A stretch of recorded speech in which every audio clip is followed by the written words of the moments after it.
ಮಲ್ಲಿಕಾರ್ಜುನ ಮಹಾಸ್ವಾಮಿಗಳವರು ಮುರುಘಾ ಮಠ ಧಾರವಾಡ ಪೂಜ್ಯರು ಉಪದೇಶಾಮೃತವನ್ನು ಕರುಣಿಸಬೇಕಾಗಿ ಅವರ ಶ್ರೀಪಾದಗಳಲ್ಲಿ ಪ್ರಣಾಮಗಳೊಂದಿಗೆ ಪ್ರಾರ್ಥನೆಗಳು. ಪರಮ ಪೂಜ್ಯರಾಗಿರುವ ಶ್ರೀಮನ್ ನಿರಂಜನ ಪ್ರಣವ ಸ್ವರೂಪಿಗಳು ಮಲ್ಲಿಕಾರ್ಜುನ ಮಹಾಸ್ವಾಮಿಗಳವರು ಮುರುಘಾ ಮಠ ಧಾರವಾಡ ಪೂಜ್ಯರಿಂದ ಉಪದೇಶ.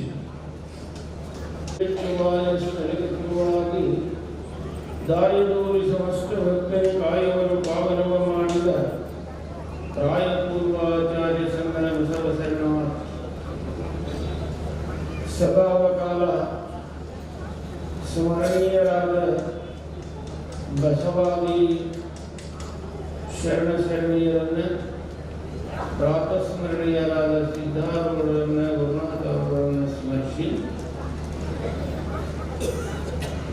ಸಮಾರಂಭದ ಸಾನ್ನಿಧ್ಯವನ್ನು ವಹಿಸುವಂತ ಪೂಜ್ಯ ಶ್ರೀ ಜಗದ್ಗುರು ಡಾಕ್ಟರ್ ಶಿವಾನಂದ ಭಾರತಿ ಮಹಾಸ್ವಾಮಿಗಳವರಲ್ಲಿ,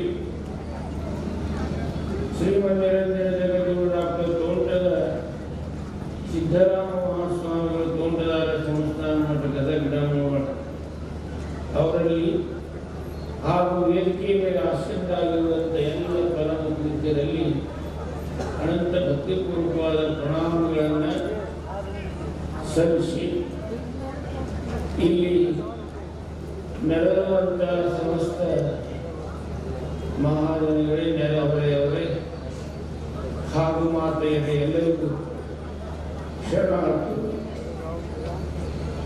ಸಿದ್ಧಾರೂಢರ 190ನೇ ಗುರುನಾಥ ಅವರ 115ನೇ ಜಯಂತಿ,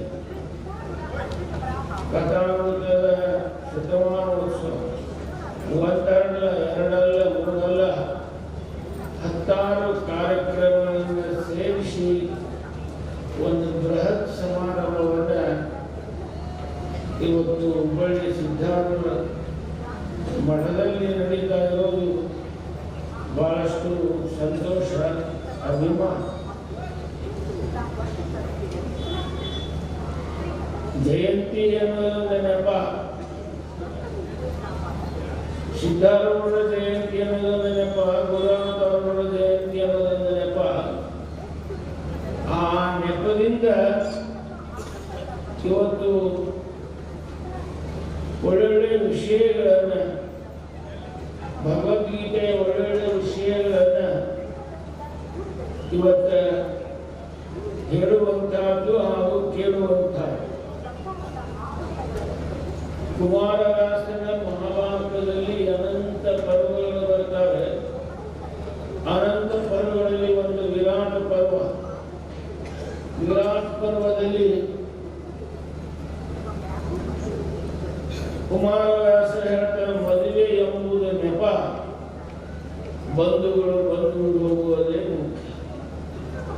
ಮದುವೆ ಅನ್ನೋದೊಂದು ಸಣ್ಣ ನೆಪ ಅಂತ, ನೆಪದಿಂದ ಬೀಗರು ಬಿದ್ದರು ನೆಂಟರು ಬಂಟರು ಎಲ್ಲರೂ ಬಂದು ಮನೆಯೊಳ ನಾನಾ ತನ್ನ ಪಕ್ಷ ಪೂಜೆಗಳನ್ನು ಉಂಟುವುದೇ ಮುಖ್ಯ. ಆಗ ಜಯಂತಿ ಅಂತ ಒಂದು ಸಣ್ಣ ನೆಪ. ಆ ನೆಪದಿಂದ ಅತ್ಯದ್ಭುತವಾಗಿರುವಂಥ ಮೋಕ್ಷಕ್ಕೆ ಸಂಬಂಧಪಟ್ಟಂತ ವಿಚಾರಗಳನ್ನ ಕೇಳುವುದು. ಇವತ್ತ ಮೋಕ್ಷ ಅನ್ನೋ ಶಬ್ದ ಇಡೀ ನಮ್ಮ ದೇಶದ ಎಲ್ಲ ದಾರ್ಶನಿಕ ಸಿದ್ಧಾಂತಗಳು ಇವತ್ತು ಒಪ್ಪಿಕೊಳ್ಳುತ್ತಾರೆ. ಮೋಕ್ಷವನ್ನ ಪ್ರತಿಯೊಬ್ಬರೂ ಅಪೇಕ್ಷೆ ಪಡುವಂಥ. ಮೋಕ್ಷ ಅಂದ್ರೆ ಏನ್ರಿ? ಮೋಕ್ಷ ಅಂದ್ರೆ ಹುಟ್ಟು ಸಾವು ಅನ್ನುವ ಬಂಧನದಿಂದ ಮುಕ್ತರಾತ್ಮರಾಗುವುದು.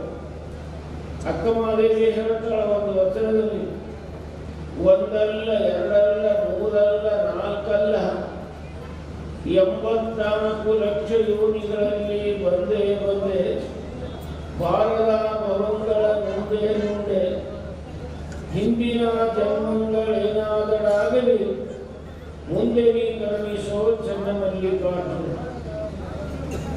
ನೋಡಿ, ಒಂದು ಜನ್ಮ ಅಲ್ಲ, ಎಷ್ಟು ಜನ್ಮದವು?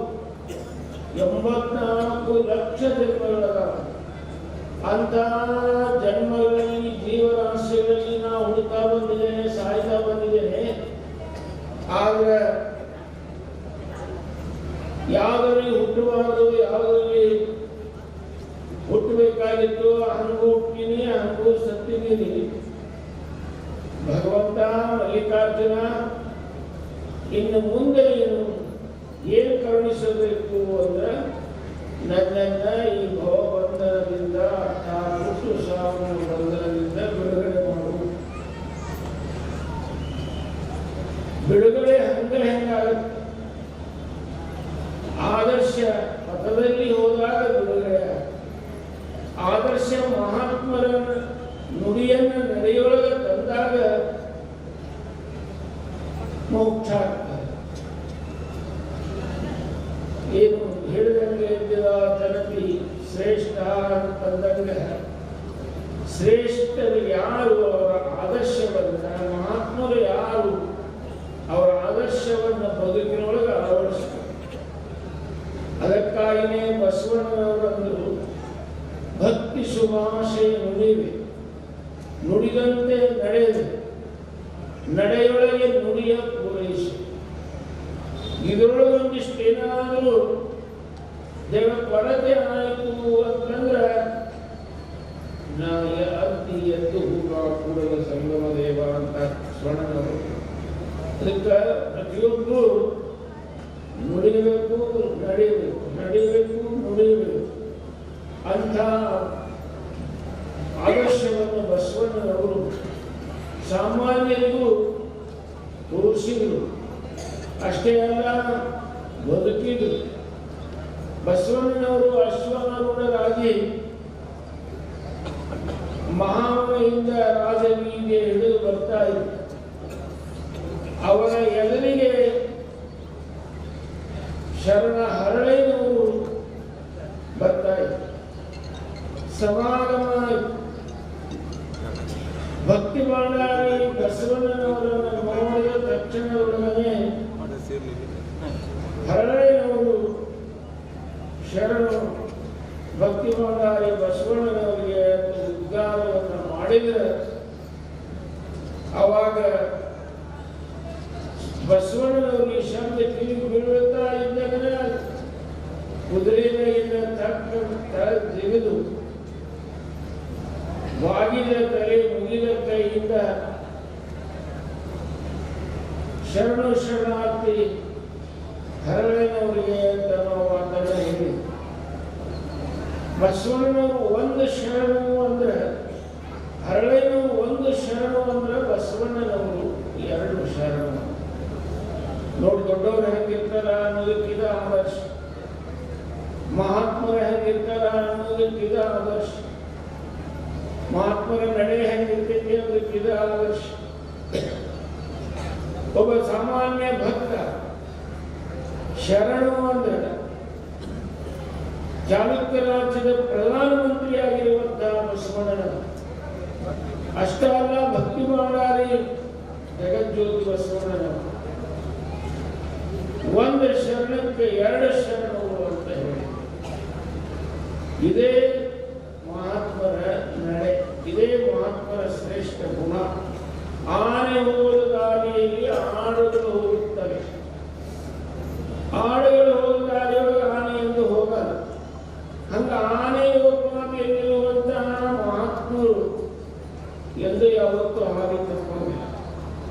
ಹಾದಿ ತಪ್ಪದಂಗೆ ಹಾದಿ ತೋರಿಸ್ಕೊಂಡು ಹೋಗ್ತಕ್ಕಂಥ ಪುಷ್ಕಳ ಮಹಾತ್ಮರು ಅದಾರ ಅಂತ ತಿಳ್ಕೊಂಡು ಇವತ್ತ ಜಗತ್ತಿನ ಒಂದಿಷ್ಟು ಮಳೆ ಹಾಕಿ ಬೆಳೆ ಬರ್ತದೆ, ಬಿಸಿಲು ಬೀಳ್ತದೆ, ಗಾದೆಗಳು ಬೀಳ್ತದೆ.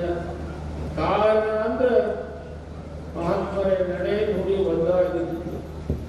ಅದಕ್ಕೆ ಯಾವಾಗಲೂ ಆದರ್ಶ ಶರಣ ಸಂತ ಮಹಾಂತರ ಶ್ರೇಷ್ಠ ನಡತೆಯನ್ನು ಎಲ್ಲರೂ ಬದುಕಿನೊಳಗೆ ಅಳವಡಿಸಿಕೊಂಡು ಹೋದದ್ದಾಯಿತು ಅಂದ್ರೆ ಪ್ರತಿಯೊಬ್ಬರಿಗೂ ಮೋಕ್ಷ ಆಗ್ತದೆ ಅನ್ನೋ ಮಾತನ್ನು ಹೇಳಿ ಅಂಥ ಕೃಪೆಯನ್ನು ಸಿದ್ಧಾರೂಢರು, ಗುರುರಾಮರು